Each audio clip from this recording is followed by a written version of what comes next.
dans la checklist du candidat.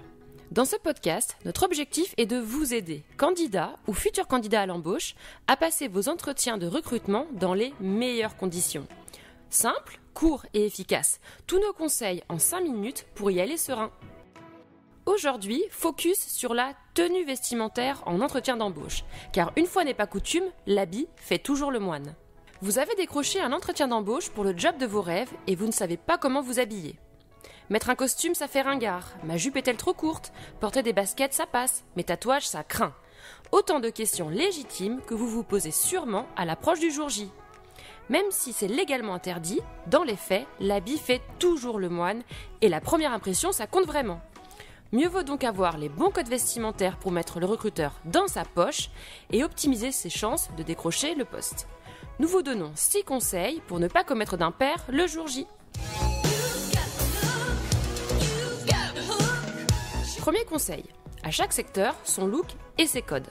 Pour postuler en banque d'affaires, dans les assurances ou en finance, vous ne ferez jamais tâche avec un costume sombre, une chemise blanche ou à très fine rayure, des boutons de manchette, une cravate et des chaussures noires cirées.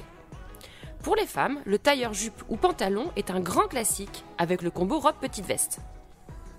Pour un job créatif, rien ne vous empêche de sortir un peu des clous avec des couleurs plus flashy. Dans le doute, si vous ne connaissez pas les codes du secteur d'activité pour lequel vous postulez, surtout ne tentez pas l'originalité. La règle selon laquelle à chaque secteur son look et ses codes reste vraie. Faites dans le classique. Chemise blanche, veste, chino sombre pour les hommes. Blouse colorée, veste, slim noir pour les femmes. Mieux vaut prendre le risque de faire trop sérieux que l'inverse. Attention, même si le secteur d'activité est plus cool, il est important de soigner son image. Laissez le jean au placard, il véhicule une image trop décontractée.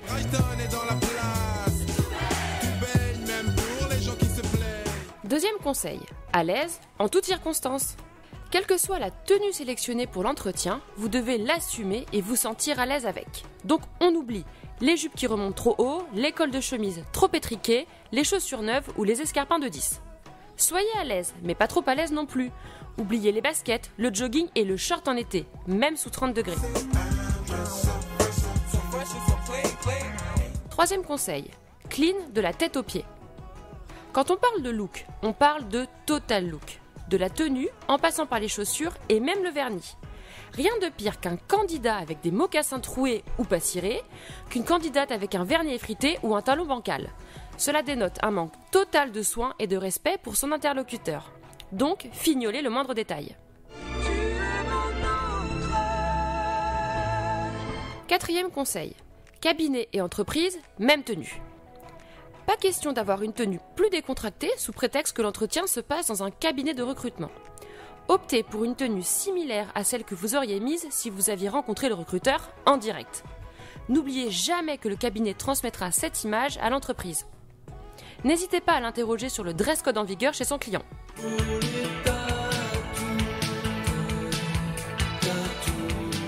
Cinquième conseil, quid des tatous? Les recruteurs sont parfois plus ouverts qu'avant à certains extras, mais pas au point d'admirer vos tatouages au poignet ou sur la cheville. Un tatouage visible peut influencer la position du recruteur. Peut-être de manière favorable, mais dans le doute, cachez-les. Mon truc en plume d'oiseaux, de animaux. Sixième conseil, osez l'accessoire. Créatif, dynamique, sociable, calme. Pour montrer un trait de votre personnalité, osez l'accessoire ou la couleur.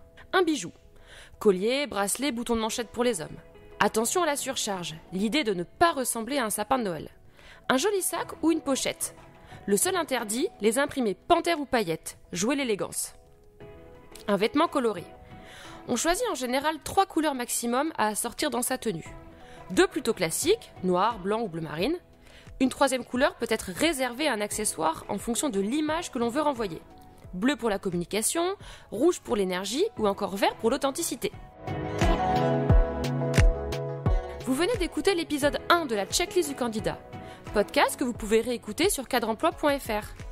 On se retrouve dans 15 jours pour l'épisode 2 afin de découvrir ce que c'est déjà un recruteur sur vous avant même que vous ayez franchi la porte de son bureau.